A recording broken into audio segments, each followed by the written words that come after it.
Bienvenue au podcast En Vente Libre, un podcast où les informations en santé sont enfin à portée de main.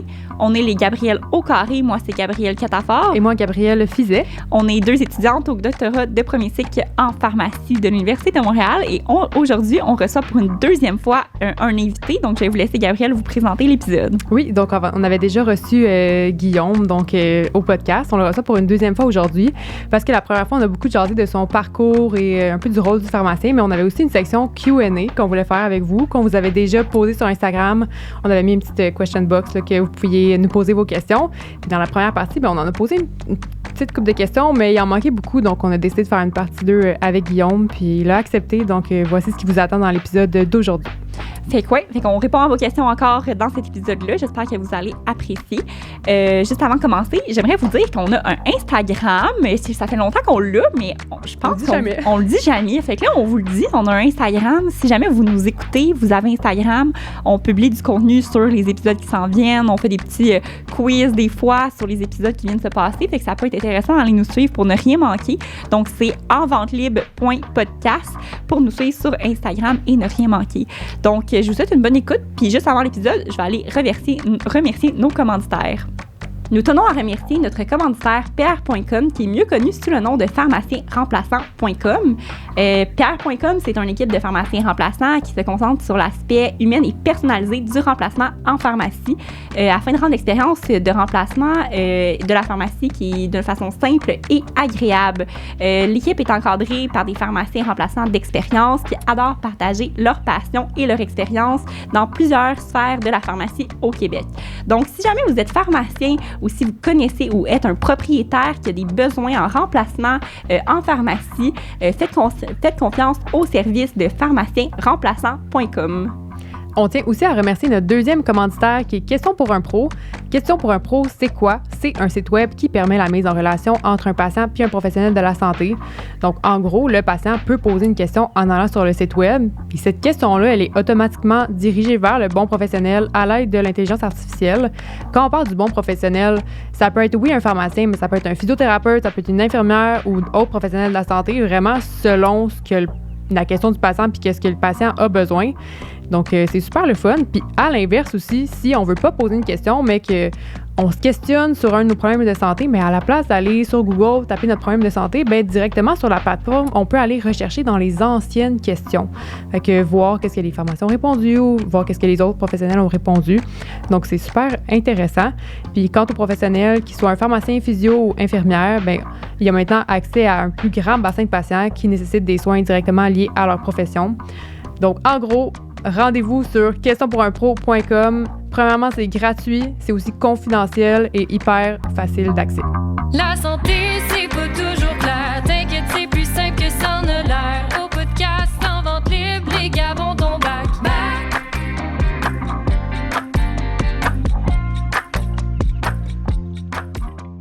Bonjour et bienvenue en fait à notre podcast. C'est la première fois qu'on a deux fois un invité, fait que c'est une première. Donc, merci d'avoir réaccepté notre invitation. Bien, merci à vous. Merci de m'accueillir pour une deuxième fois. Je suis très honoré.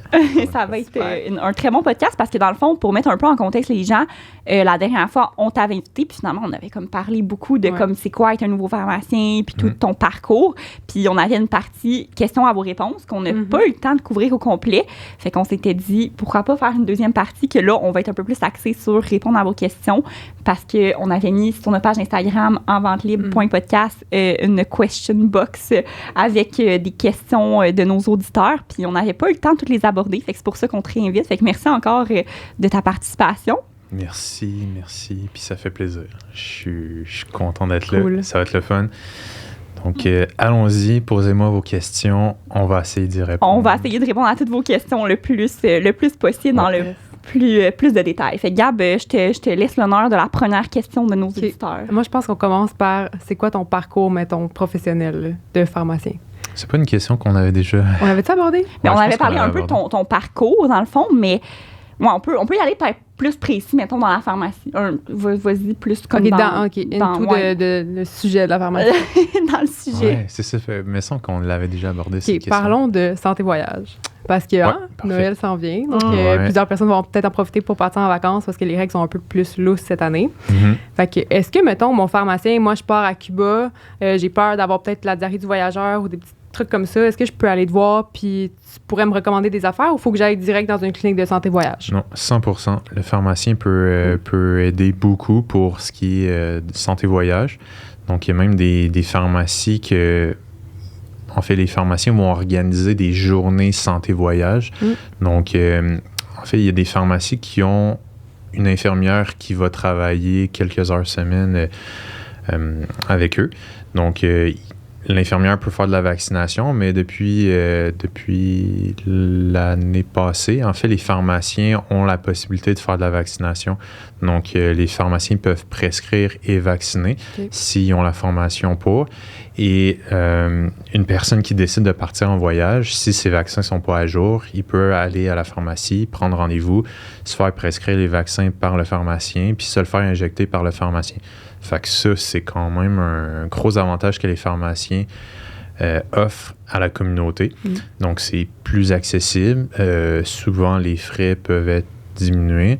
Puis sinon, les pharmaciens peuvent faire autre chose. Donc, tu parlais de diarrhée du voyageur. Le pharmacien a la possibilité aussi de prescrire certains traitements, par exemple les traitements pour le traitement de la diarrhée du voyageur si la personne s'en va dans une destination qui est à risque. Fait que le pharmacien pourrait prescrire des antibiotiques pour cette condition-là.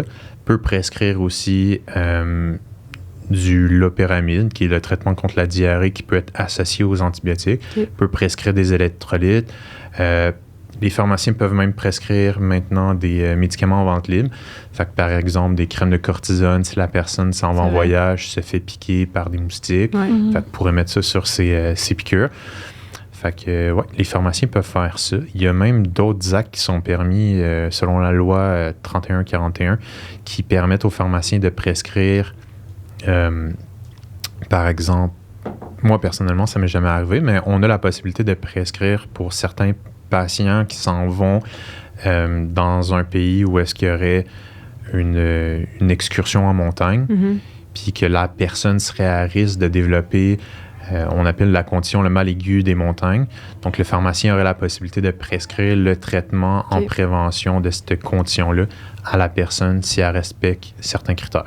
Fait que c'est ça, le pharmacien... C'est quoi, mettons, pour contextualiser puis peut-être avoir une meilleure idée, c'est quoi le mal aigu des montagnes? Tu peux-tu juste nous le décrire, mettons, rapidement, les symptômes, comme qu'est-ce qui se passe en fait? Oui, comme je vous disais, je l'ai appris à l'école. je l'ai jamais appliqué dans ma pratique parce que c'est quand même assez rare. Puis souvent, les personnes, je pense qu'ils pensent pas vraiment consulter leur pharmacien pour ça. J'ai des collègues, par contre, qui ont eu justement des cas de traitement pour cette condition-là. Mais en gros, le mal aigu des montagnes, c'est quand une personne décide de s'en aller dans un pays pour faire une randonnée, puis qu'on sait que la montagne est... en fait, à plusieurs mètres d'altitude, puis que la personne planifie monter rapidement. Mais le fait de monter rapidement, ça fait en sorte que le corps n'est pas acclimaté au manque d'oxygène qu'il peut avoir en altitude. Fait que la personne peut commencer à développer des symptômes comme des étourdissements. Je pense qu'il peut avoir de la difficulté à respirer. Faiblesse, genre. Je me rappelle plus exactement toute la liste des symptômes, mais il y en a beaucoup. Puis le pharmacien peut prescrire le traitement pour éviter que la personne développe ces symptômes-là. Fait que ça, c'est quand même intéressant.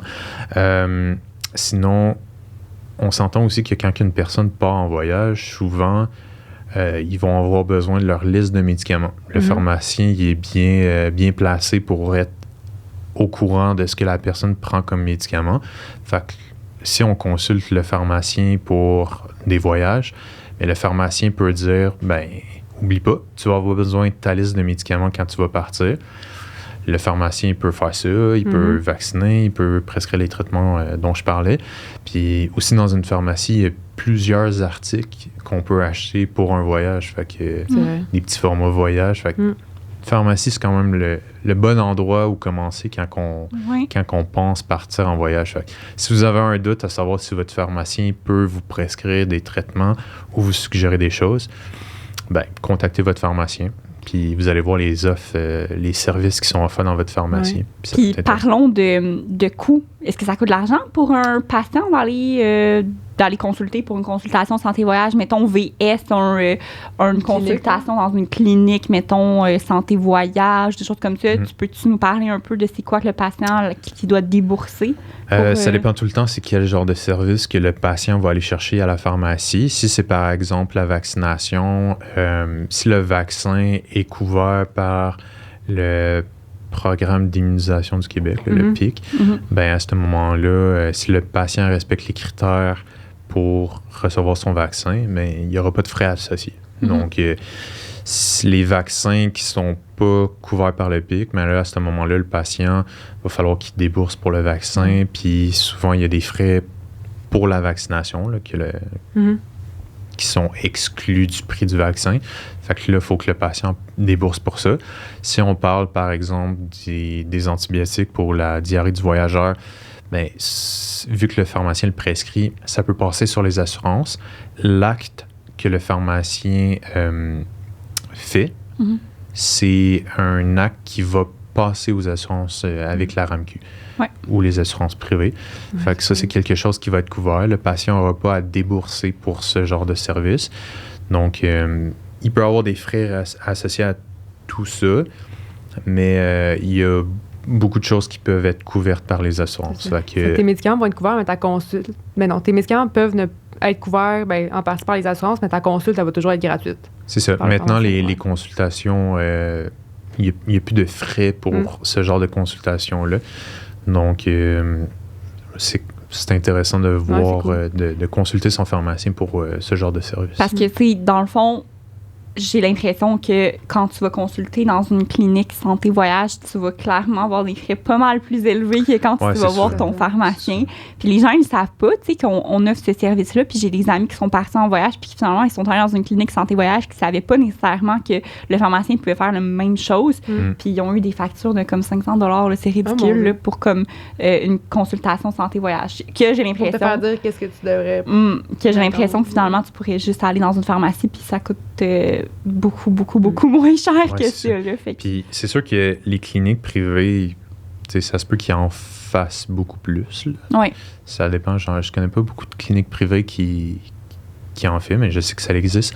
Mais on s'entend que les pharmaciens maintenant développent une expertise, par exemple, par rapport à la vaccination, les actes qu'on peut faire. Fait que ça reste qu'on est informé. On sait si le patient est à risque de développer certaines maladies en allant dans telle destination. Fait que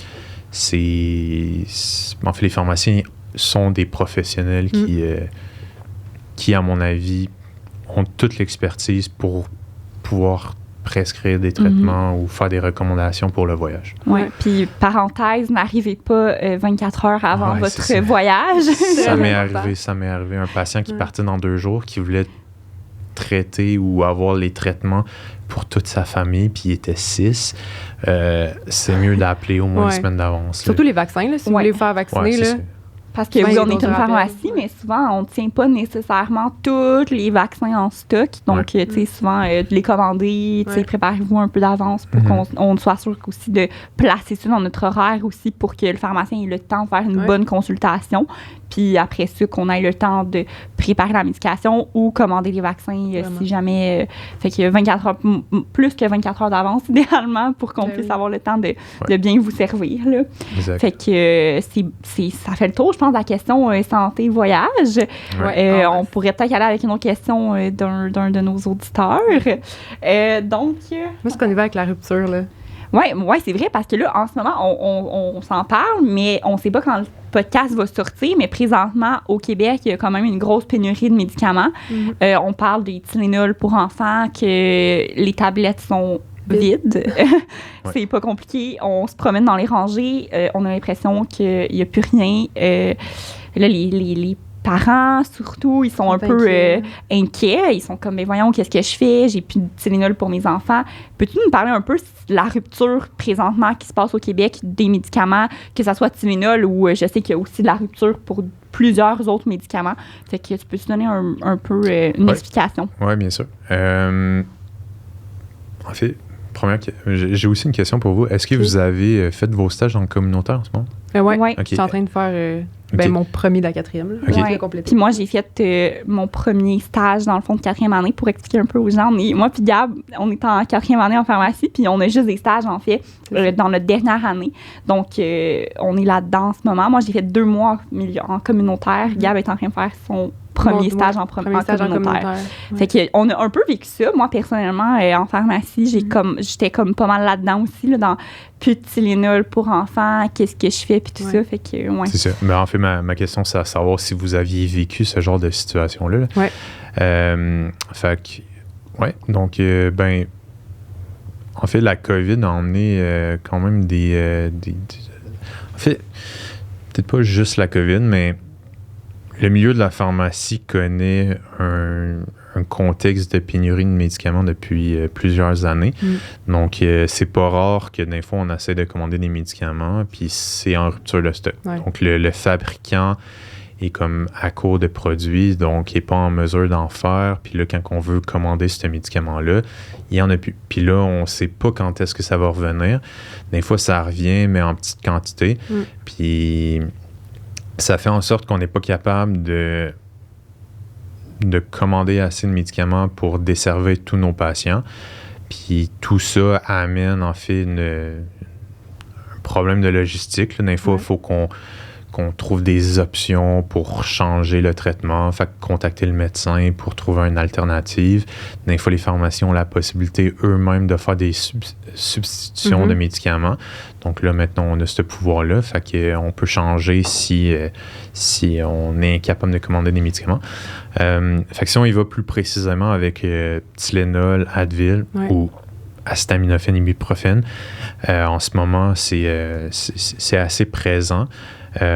Surtout en pharmacie communautaire. Donc, c'est ça. Donc, il y en a presque plus sur les tablettes. On en reçoit de temps en temps à notre pharmacie. On est aussi capable de faire préparer du Tylenol par des pharmacies préparatrices.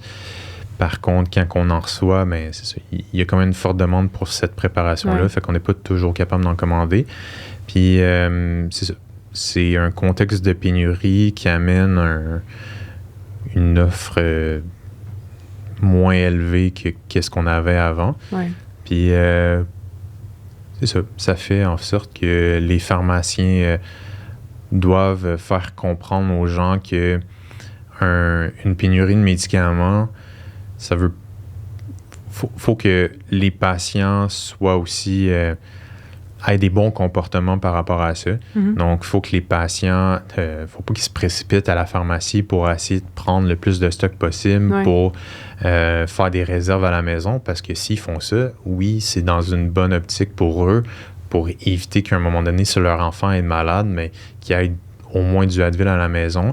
Mais en faisant ça, ça fait en sorte que d'autres patients n'ont pas de médicaments. C'est ça. Donc, si un patient en a vraiment besoin, les pharmaciens doivent s'assurer que si un patient vient à la pharmacie, que on va servir les médicaments à des personnes qui en ont vraiment besoin, plus qu'une personne qui veut juste faire des réserves. C'est par exemple un enfant qui fait de la fièvre actuellement ou qui passe à travers un épisode de rhume, grippe. Là. C'est ça, exact. Ça justifierait le fait d'en servir une bouteille au patient. Mettons. Qu'est-ce que tu fais, mettons, dans ta pratique présentement avec un parent qui arrive un peu désemparé, son enfant de la fièvre, il n'y a plus aucun Tylenol, aucun Advil sur les tablettes. C'est quoi les alternatives qui s'offrent aux parents? Oui, donc, c'est un peu comme qu'est-ce que je viens de mentionner. Là, la première question qu'on va poser à la personne, aux parents, on va demander si l'enfant est malade en ce moment. S'il fait de la fièvre, s'il a de la douleur, s'il y a vraiment des symptômes qui pourraient être soulagés par du Advil ou du Tylenol. Si c'est le cas, on va regarder ce qu'on a en stock. Donc, on est capable d'avoir du sirop pour enfants. Des fois, on a c'est un petit peu plus difficile d'en avoir en ce moment, mais les gouttes pour les enfants qui sont plus concentrés, donc pour les jeunes enfants, les nourrissons, bébés. Puis il y a les comprimés croquables aussi. Puis si on regarde ce qu'on a en stock, on regarde aussi avec le poids de l'enfant, quelle dose l'enfant aurait besoin. Des fois, les parents veulent absolument du liquide, mais l'enfant, par exemple, 10 ans, puis techniquement, l'enfant est capable de prendre des comprimés. Fait que plutôt que de lui offrir du liquide, ben, on essaie de voir avec le parent s'il n'y aurait pas possibilité que l'enfant prenne plus un comprimé pour adulte. Donc, si le poids le permet, on est capable d'y aller avec des alternatives plus disponibles pour justement être capable d'avoir, de garder en stock les autres produits qu'on a qui pourraient être plus appropriés pour des enfants de plus jeune âge qui ne pourraient pas prendre ce type de comprimés. Parce qu'on peut les couper, là, au final, les comprimés pour adultes, selon le poids de l'enfant, c'est quand même... Oui, puis on peut les écraser aussi, je pense, les Tylenol. C'est sûr qu'il y a le mauvais goût, là, on va se le dire, là, mais en même temps, on peut masquer le goût avec certains produits qui se trouvent à l'épicerie, là, genre du chocolat ou de la compote ou des choses comme ça. Fait que des fois, aller voir son pharmacien, trouver la bonne dose, ben on peut couper un comprimé pour adulte en 2, l'écraser, le mettre dans une compote. Il y a des alternatives parce que le Tylenol, détrompez-moi, là, mais je pense que le Tylenol... pour adultes, le régulier, il n'est pas nécessairement en rupture de stock? Non, c'est ça. Il y en a quand même beaucoup. Fait que même moi, ça m'est arrivé dans ma pratique de suggérer à des adultes des Tylenol comme 325, soit un demi-comprimé ou un comprimé complet à un enfant. Puis c'est selon moi de quoi qui est intéressant pour les parents parce qu'après ça, s'il veut aller dans une autre pharmacie, puis qui va au comptoir voir le pharmacien pour avoir du Tylenol pour enfants, puis là, il se fait répondre non, mais il sait qu'il y a l'alternative d'avoir des Tylenol pour adultes. Puis à partir de quel âge tu considères un enfant comme à la dose adulte? Aux alentours de 6 ans, ça dépend vraiment de l'enfant. Là, on va vraiment vérifier plus avec le poids. Mais aux alentours de 6 ans, aux alentours de 50 livres, habituellement, ça donne un poids qui est suffisant pour avoir une dose pour adulte. OK. Oui, c'est ça. Puis, c'est quoi, question pratico-pratique, là, les doses max, mettons, là, par jour de Tylenol pour un adulte, là, comme... Oui. Donc, pour un enfant, quand on va calculer la dose de Tylenol, c'est sûr, là, il y a peut-être du monde qui vont essayer de le calculer eux-mêmes à la maison, là, mais si vous avez vraiment un doute sur la dose, c'est mieux de contacter votre pharmacien, là, parce que le pharmacien va vraiment être en mesure de bien vous le calculer. Surtout que des fois, il y a des parents qui vont calculer eux-mêmes, ils vont venir chercher du Tylenol à la maison, puis ils vont penser être capables de savoir la quantité à donner à l'enfant, mais les concentrations, par exemple, de liquide n'est pas la même que les préparations commerciales. Donc, des fois, il y a des gouttes qui sont plus concentrées, des fois, il y a des liquides moins concentrés. Fait que c'est mieux de faire le calcul par le pharmacien puis de s'assurer de donner la bonne dose. Fait que si on revient aux doses, pour le Tylenol, en fait, il y a un intervalle. Fait qu'habituellement, on dit 10 à 15 mg par kilo de poids corporel par dose. Donc, c'est ça. Ça, c'est le calcul. Fait que là, si on dit je peux vous le calculer, là. On va voir mes skills de calcul. Cette dose-là, on peut la répéter combien de fois par jour pour un enfant qui n'est pas de problème de santé, rien? Ouais. Fait que pour un enfant, on va donner aux 4 à 6 heures la dose, puis un maximum de 5 doses par jour. Fait que, par exemple, un enfant de 50 livres, ben, c'est à peu près 22 kilos. Fait que si on y va avec la dose de 15 mg kilo, on parle d'un 340 mg par dose. Puis les sirops en ce moment, les sirops que nous, on fait préparer à la pharmacie, mais on parle du 160 mg par 5 ml. Fait qu'à ce moment-là, ça donne une dose de environ 10 ml que l'enfant peut prendre à chaque 4 à 6 heures. Fait que maximum 50 ml par jour. Okay. Pour un 5 doses max par jour. Oui, exact. Okay. Je vais juste le recalculer, là, juste pour pas qu'on qu'on dise de la mauvaise information. Les gens, ils s'en vont en pharmacie. Ils l'ont dit dans le podcast. Fait que, Cool, parfait. Puis pour le Advil, ben là, il y a un intervalle qui est différent. On parle d'un 4 à 10 mg par kilo par jour. Habituellement, il va comme c'est plus facile de calculer comme le maximum. Fait que on peut prendre le 10 mg par dose, puis on donne ça 3-4 fois par jour, donc aux 6 à 8 heures. Puis c'est maximum 40 mg par kilo par jour. Fait 4 grammes par jour, dans le fond. Ben là, 40 000 mg. Ouais, 4 000, excuse, 40 000. Ah non, mais le 4000, c'est pour le Tylenol. Oui, c'est ça. Ouais, OK. Ouais. Je pensais qu'on parlait d'Advil. Là, Non, c'est pour la vie. Mais ouais, fait que, mais en tout cas, dans tous les cas, clairement, consulter son pharmacien avant de prendre n'importe quoi, parce que aussi, il peut avoir comme des interactions, par exemple, surtout avec le Advil plus qu'avec le Tylenol, là, comme c'est pas tout le monde qui peut prendre du Advil, là, surtout les adultes, tout ça. Fait que aller consulter votre pharmacien, puisque même si c'est en vente libre, c'est pas parce que c'est en vente libre que c'est nécessairement inoffensif pour la santé. Non, c'est ça. Puis même, oui, il y a beaucoup d'interactions Advil, mais reste que le Tylenol, c'est le médicament qui cause le plus d'hospitalisation chez les enfants. Donc, ça peut mener à des problèmes au niveau hépatique, surtout si on donne la mauvaise dose. Ouais. Donc, il peut y avoir une intoxication. Puis ça peut même mener à un décès. Fait que, quand on parle de ne pas faire de réserve chez soi, c'est que l'enfant pourrait avoir justement... pourrait tomber sur des médicaments dans la pharmacie, là, dans la salle de bain, puis décider de boire tout le liquide parce que ça goûte bon.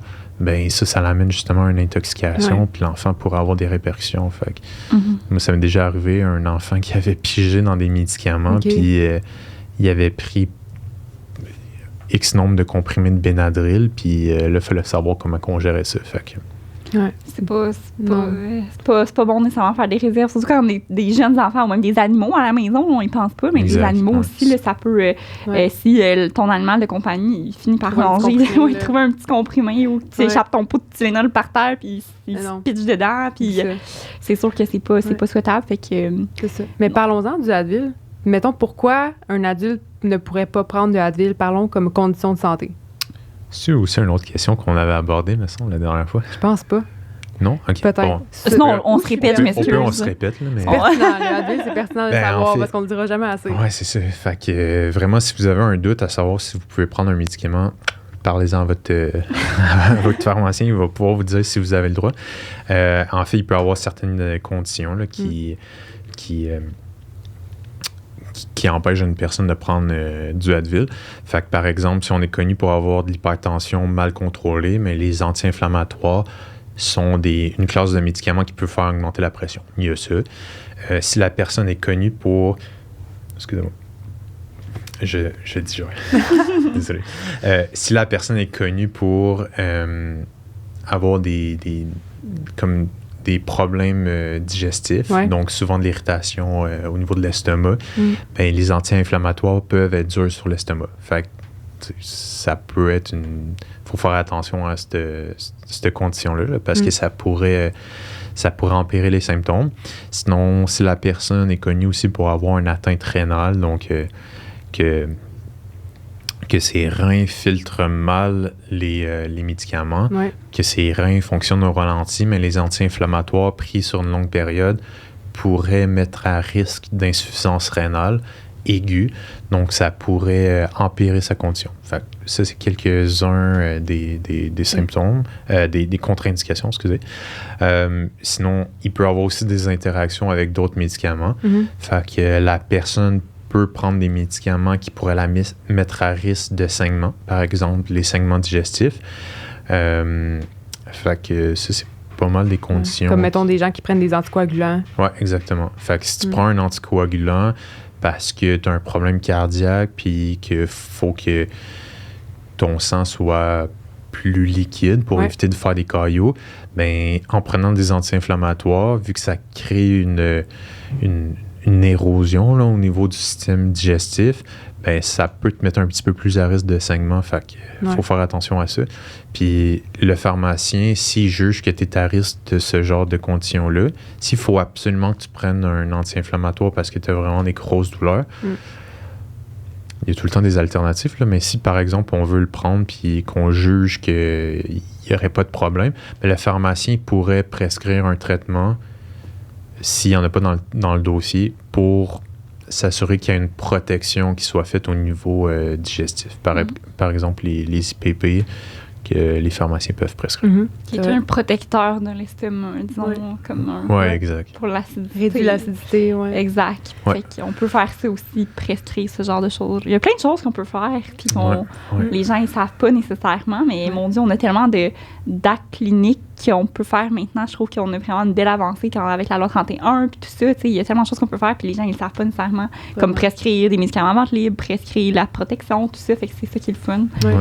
Puis là, on a parlé de Tylenol, d'Advil en rupture de stock, mais en prescription des médicaments en rupture de stock, il y en a aussi pour Pour les enfants encore? Encore pour les enfants, oui. Fait que qu'est-ce que le pharmacien peut faire? Par exemple, moi, j'arrive avec une prescription, puis il n'y en a plus en stock. C'est quoi, toi, que tu as dans ta boîte à outils pour aider justement le patient quand il n'y a pas exactement le médicament prescrit sur l'ordonnance du médecin? Oui. Donc, par exemple, là, en ce moment, il y a des antibiotiques qui sont en rupture de stock. Fait que si, par exemple, un parent arrive à la pharmacie avec une prescription, qu'on n'a pas l'antibiotique en stock, qu'on n'est pas capable de le commander, qu'on n'est pas capable de voir avec d'autres pharmacies s'ils en ont, bien, première chose qu'on peut faire, c'est essayer d'appeler le médecin pour voir s'il n'y aurait pas possibilité de changer l'antibiotique pour un autre pour ce diagnostic-là. Si on n'est pas capable de rejoindre le médecin, mais si on sait quel problème on est en train de traiter, ben, on a la possibilité, comme pharmacien, de faire une substitution de traitement. Fait qu'on change pour une molécule qui est connue pour traiter cette condition-là. Fait qu'on fait le changement. Puis ensuite, on informe le médecin comme quoi on a fait le changement parce qu'il y avait une rupture de stock. Donc, il y a ça qui est possible de faire.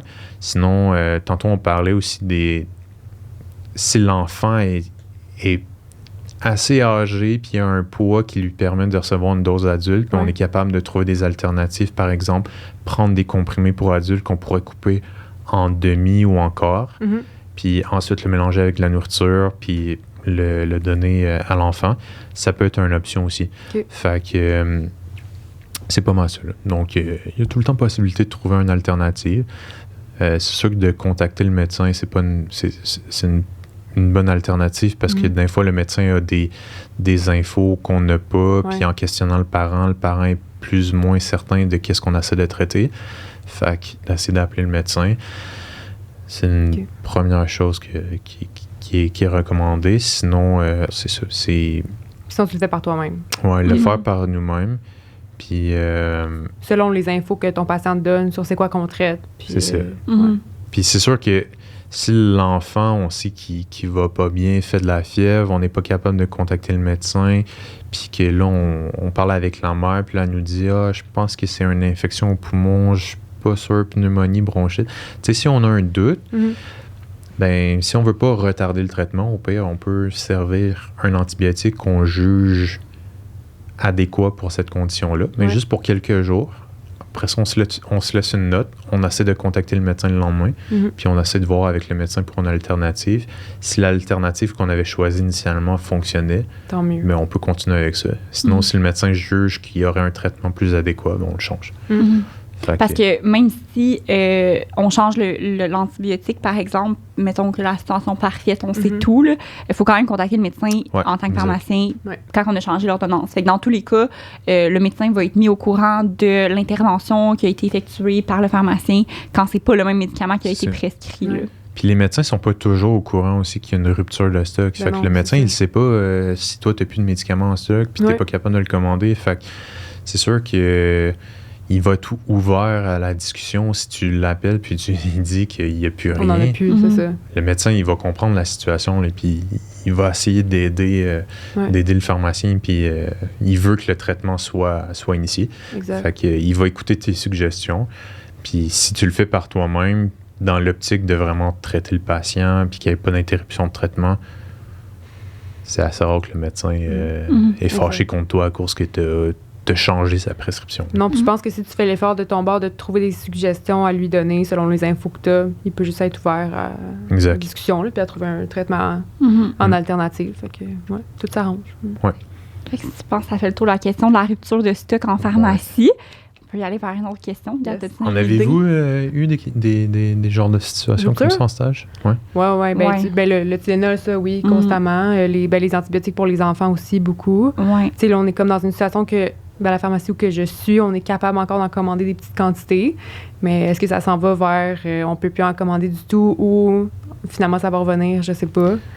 Mais gouttes pour les yeux aussi, là, en prescription pour le glaucome, beaucoup en rupture qu'on doit substituer les gouttes. Ouais. Moi aussi, j'en ai vu pas mal dans mes stages. Là. Je me rappelle, il y a une journée qui on faisait juste ça, là, de la substitution de comme tous les antibiotiques pour les enfants qu'on recevait parce qu'on n'avait plus rien, on n'était plus capable de commander. On était dans une je faisais mon stage dans une pharmacie éloignée au Québec, là, sur la Côte-Nord. Fait que l'autre pharmacie qu'on pouvait rejoindre n'était pas si proche que ça. Fait qu'on était comme pris dans un OK, on trouve des alternatives, on fait quelque chose. Fait que j'ai su gérer ça aussi dans mon stage, mais c'est pas facile. Des fois aussi, les patients, ils comprennent pas nécessairement non plus la réalité de OK, on peut pas le commander, comment ça on peut pas le commander, pourquoi vous n'avez pas en stock. T'sais, des fois, c'est beaucoup d'explications aussi aux patients que moi j'ai remarqué. Oui, c'est ça. Moi, je trouve des fois,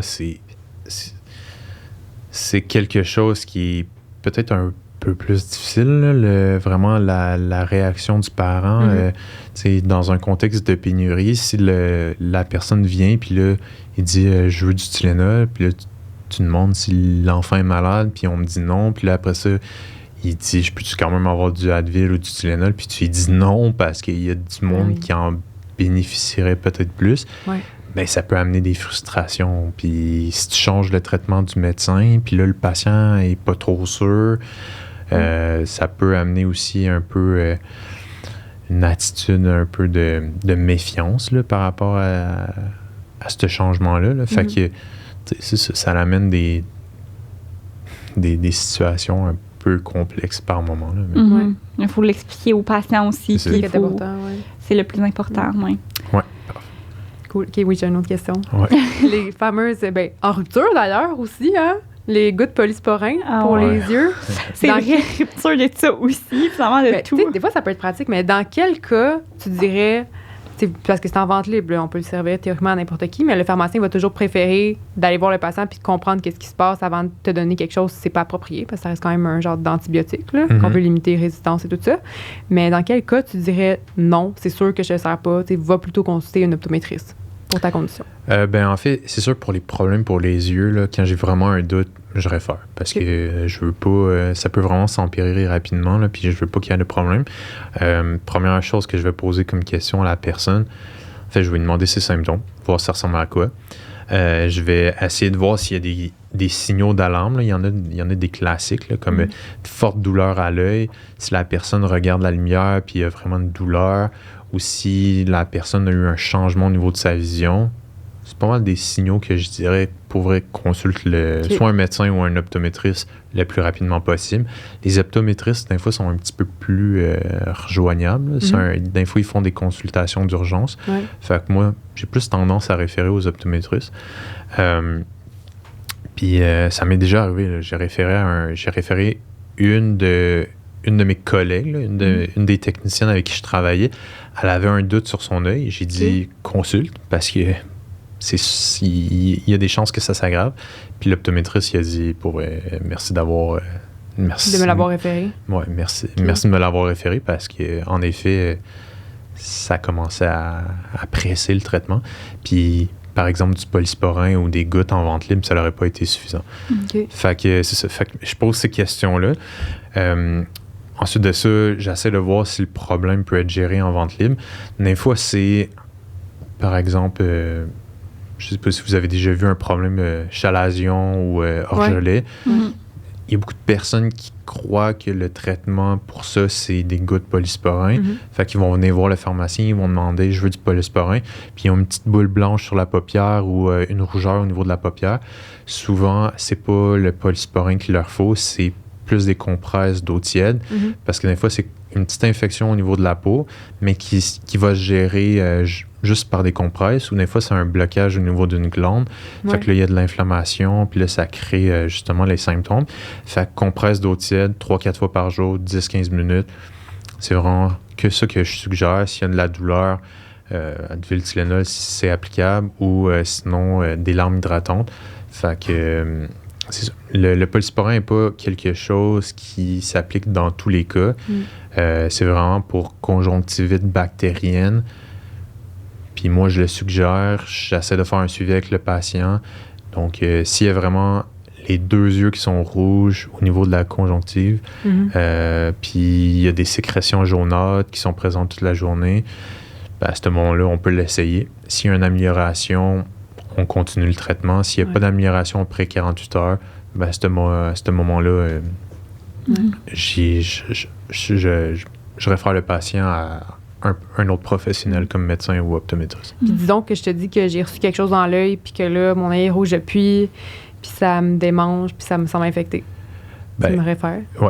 Okay. En fait, si tu me dis j'ai reçu de quoi dans l'œil, je te dirais j'aimerais mieux que tu ailles voir un professionnel pour qu'il y ait une évaluation au niveau de ton œil, juste pour être sûr qu'il n'y ait pas de graphing, que surtout il peut avoir un risque d'infection.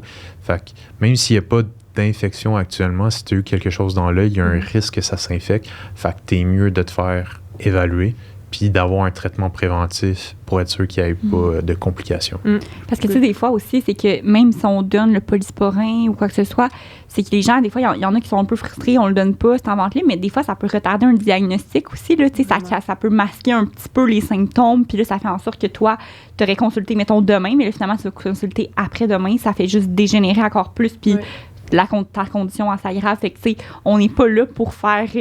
pour être méchant, pour faire... tu sais, on traite la bonne chose selon notre jugement professionnel aussi. Là. Fait que, tu sais, il faut aussi penser à ça, je pense, dans notre... quand on est patient plus, que c'est pas nécessairement parce qu'on va être méchant qu'on n'aime pas le polysporin, mais au contraire, c'est dans le bien-être de la personne. Ça me fait penser pas mal là, au polysporin pour les animaux. Je sais pas si vous l'avez déjà vécu. Là. Les patients qui viennent, qui veulent du polysporin parce que leur chat ou leur chien a l'œil qui coule. Puis là, ils te demandent du polysporin. Si le pharmacien dit « je peux pas te le servir sans prescription », c'est pas parce qu'il veut être méchant, qu'il veut pas te le prescrire parce qu'il t'aime pas ou qu'il aime pas ton animal. C'est vraiment que légalement, on n'a pas le droit de prescrire, de servir du polysporin pour un animal sans prescription. C'est accessible pour les humains en vente libre, là, en fait en annexe 2 servi par le pharmacien si on juge que c'est adéquat. Mais pour les animaux, il faut vraiment qu'il y ait une évaluation par un vétérinaire. Puis si on lui sert, ben c'est ça, on n'est pas dans la légalité. Puis aussi, c'est que on ne sait pas si on traite la bonne chose. Fait que si on te sert du polysporin, que tu donnes ça à ton animal, puis que là, ton animal fait une réaction d'hypersensibilité au polysporin, puis qu'il perd son œil, ben le pharmacien est responsable. Puis ton animal, il est pas mieux, puis là, tu vas aller chez le vétérinaire, puis ça va te coûter plus cher que ta consultation initiale. Fait que des fois, il faut essayer de faire comprendre ça au patient. C'est pas toujours facile, parce que le patient, il veut pas payer pour aller voir un vétérinaire, mais c'est mieux. Donc, parce que légalement, au Québec, en fait, les vétérinaires et les pharmaciens sont les 2 seuls professionnels de la santé qui ont le droit de servir des médicaments pour les animaux. Fait qu'on pourrait arriver, par exemple, pour mon chat, avec une prescription à la pharmacie. Mon pharmacien a le droit de me le servir, mais par exemple, si moi, j'arrive pour consulter pour mon chat à la pharmacie, toi, tu peux pas me répondre parce que tu n'es pas vétérinaire, tu peux pas faire le diagnostic. Tu peux pas t'évaluer, on est capable de faire des évaluations chez des humains. On connaît bien les médicaments chez les humains, mais chez les animaux, c'est une autre paire de manches. Fait que c'est différent. Il faut vraiment consulter un professionnel habilité à faire une évaluation chez ce type de patient-là. Là. Donc, parce que de ce que je me rappelle de nos cours, on avait eu un petit cours en santé vétérinaire, puis ce que je me rappelle, c'est que souvent, quand les animaux présentent un symptôme, c'est souvent plus grave que ça a l'air. Que c'est vraiment. Donc, c'est encore d'autant plus important d'aller consulter un vétérinaire quand tu vois un symptôme chez ton animal de compagnie, parce que souvent, c'est pire que ce que ça a l'air. C'est pas comme nous, les humains, j'ai l'impression que t'as mal à la tête ou t'as des nausées ou quoi que ce soit. Là, ça va paraître dans la façon de t'es. Fait que là, c'est pas nécessairement d'une gravité extrême en général, tandis que pour les animaux, quand ils ont des symptômes, souvent, c'est pire que ce que c'est. Donc, raison de plus d'aller consulter, je pense, un vétérinaire. Là. Donc, oui, puis mettons là, que moi, j'ai eu un traitement de gouttes polysporin pour mes yeux, puis que c'est l'été, je m'en vais me baigner à la piscine, puis je développe des symptômes au niveau de l'oreille, qui semblent, genre, selon moi, être otite externe. Je pourrais-tu utiliser les mêmes gouttes? Parce que je sais qu'il existe des gouttes polysporin pour les oreilles, mais je peux-tu les interchanger?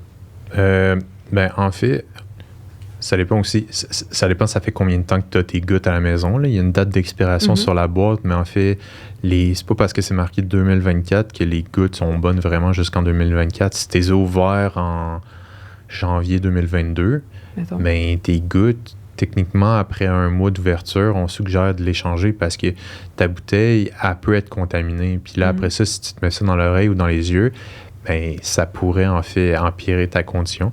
Fait que il y a ça qu'on va commencer par regarder. Ensuite de ça, ça dépend des symptômes. Si la personne fait de la fièvre, on va pas nécessairement traiter comme si on traitait pour un otite externe parce que de la fièvre peut être signe d'une infection plus grave, comme un otite interne. Fait qu'à ce moment-là, il faut des antibiotiques par la bouche pour traiter l'infection. Mais si on juge, si le pharmacien qui pose des questions, puis il voit que ça peut être applicable, que vraiment la personne s'est baignée, puis suite à ça, commencer à avoir une douleur au niveau de l'oreille, quand il se touche l'oreille, ça fait mal, pas de fièvre, mais là, oui, on pourrait utiliser du polysporin pour essayer de traiter les symptômes. Tu disais, il existe 2 sortes de polysporin. En fait, il y en a 2. Il y en a pour les yeux et il y en a pour les oreilles.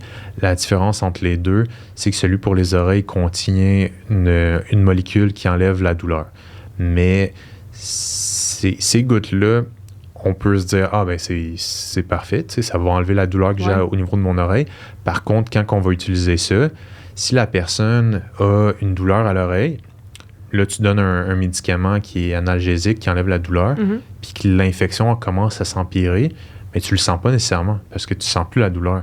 Fait qu'à ce moment-là, tu n'es pas capable de voir si la condition s'empire, puis tu fais juste masquer tes symptômes. Puis là, quand tu vas arrêter ton traitement, ça se peut que ça soit pire qu'initialement. Fait que moi, si une personne se présente puis qui me dit que qu'il y a des douleurs au niveau de l'oreille, si j'ai le polysporin pour les yeux en stock, je vais lui recommander. Puis là, la personne va me dire, mais là, tu me donnes du polysporin pour les yeux, pour mes oreilles. Ça fonctionne pas. En fait, ce qui va dans les yeux, c'est stérile, puis ça peut s'appliquer pour certaines gouttes aux oreilles. Fait que le polysporin pour les yeux peut aller dans les oreilles. Puis c'est pour ça que des fois, les pharmaciens vont servir ça plutôt que le polysporin bleu, qui est pour les oreilles.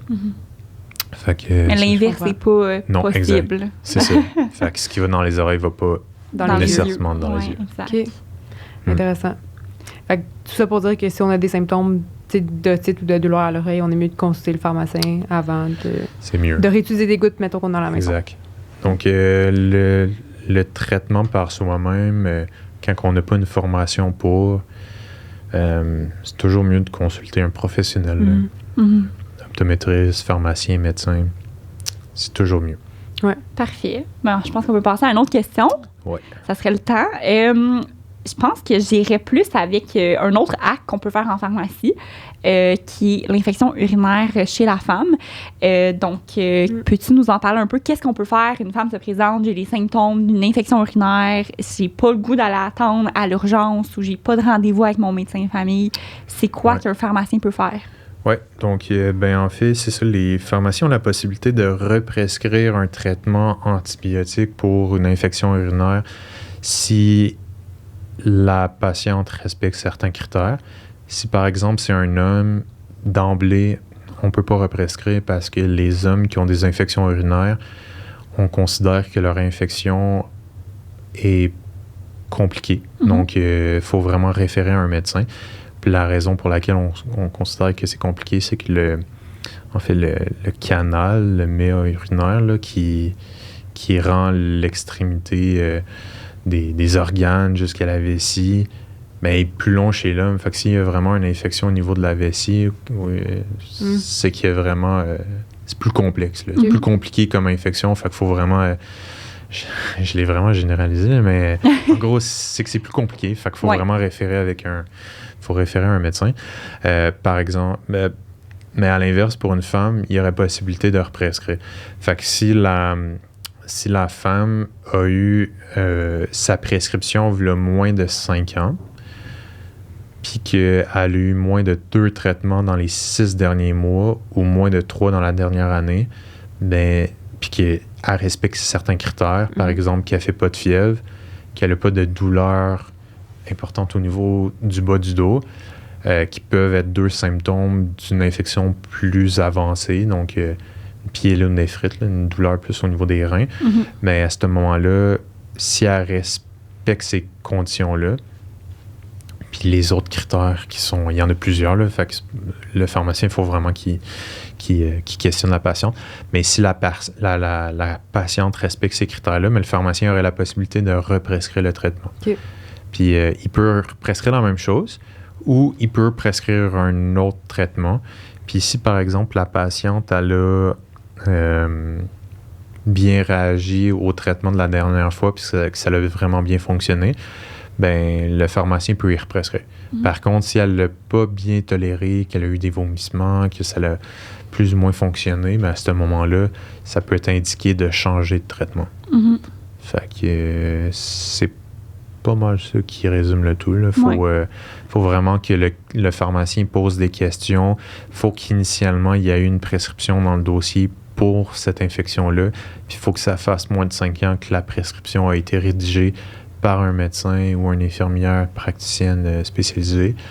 C'est pas mal. Je peux pas arriver, moi, c'est la première fois de ma vie que j'ai une infection urinaire, je m'en vais voir mon pharmacien, c'est pas possible. Ça me prend un diagnostic absolument qui a déjà nécessité un traitement.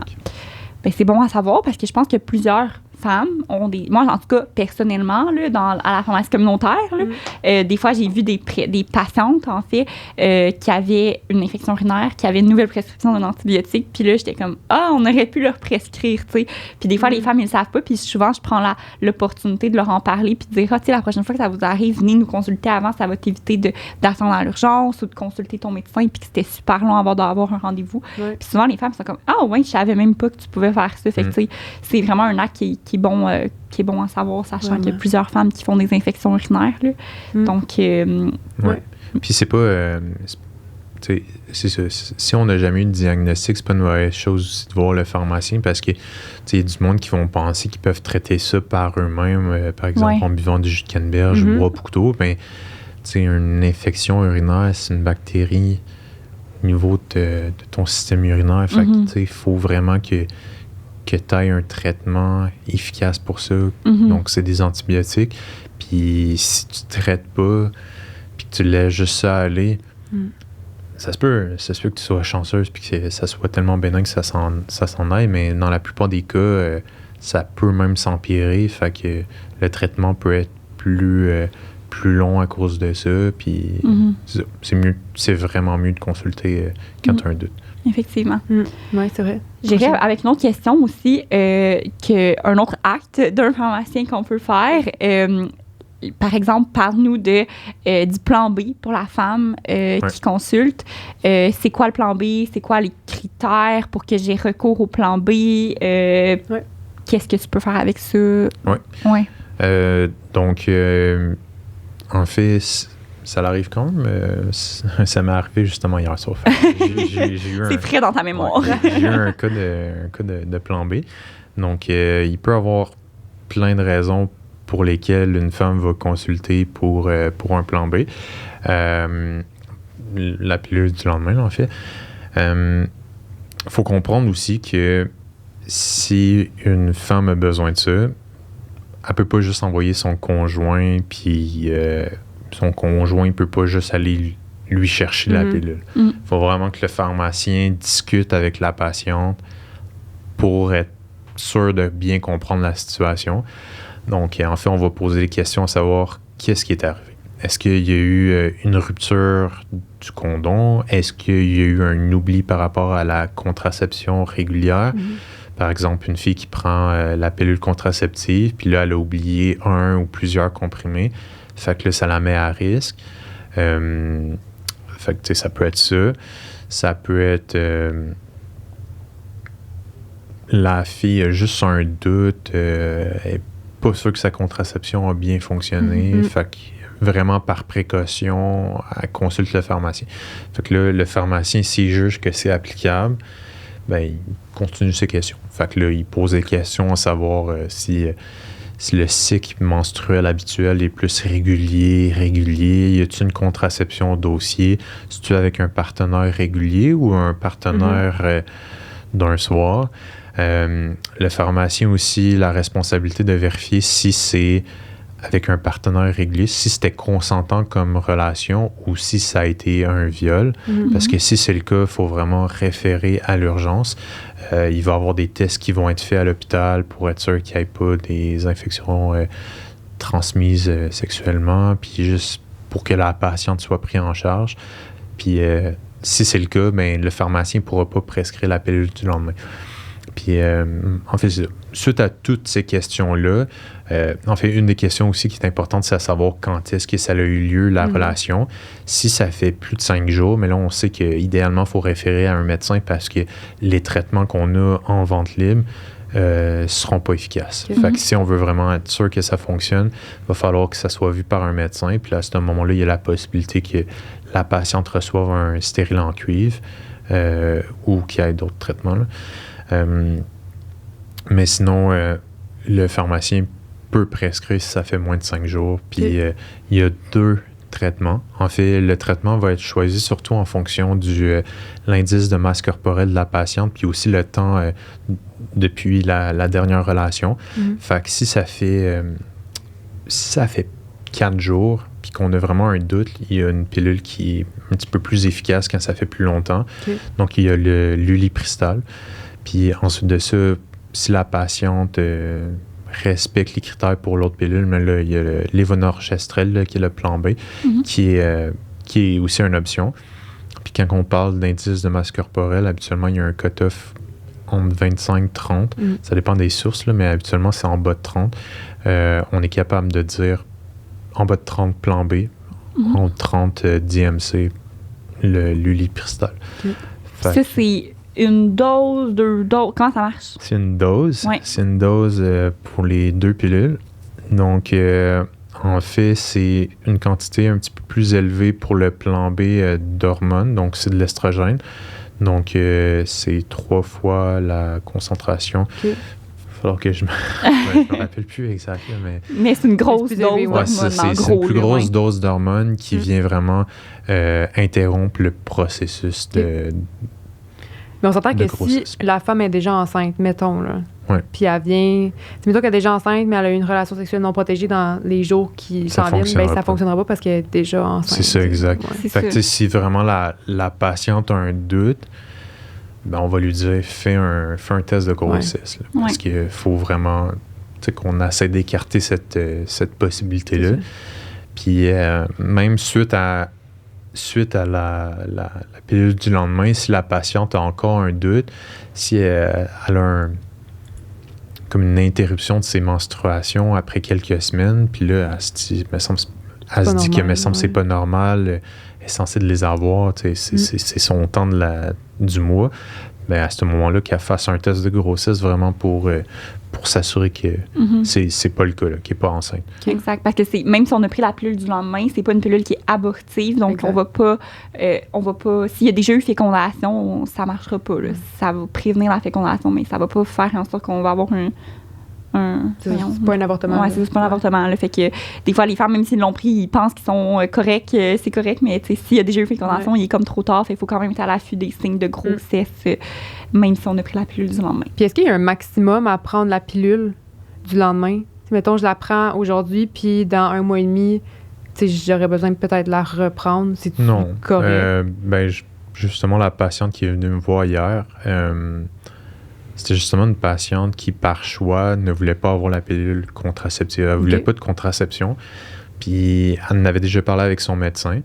Puis, ça lui arrivait à l'occasion que, justement, elle n'était pas sûre.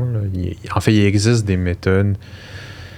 des femmes qui n'ont pas de contraception qui sont en mesure d'évaluer s'ils sont plus à risque d'avoir une grossesse quand ils ont une relation, puis quand ils ont un doute, ils consultent le pharmacien, puis ils peuvent recevoir la pilule du lendemain.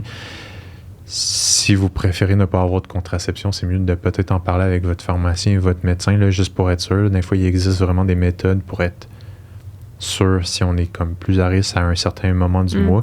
Fait que, parlez-en avec votre pharmacien ou médecin. Mais c'est ça. Fait que cette patiente-là, elle m'avait dit que quand elle avait un doute ou quand elle avait une relation, puis qu'elle se sentait un peu plus à risque, mais elle allait consulter le pharmacien, puis c'est comme ça qu'elle procédait. Puis c'est ce qu'elle voulait. Elle voulait pas être sur la pilule de façon continue pour différentes raisons. Puis c'est ça. Donc, il n'y a pas de maximum par mois, par année à avoir recours au plan B, par exemple. C'est ça, exact. Okay. Parfait.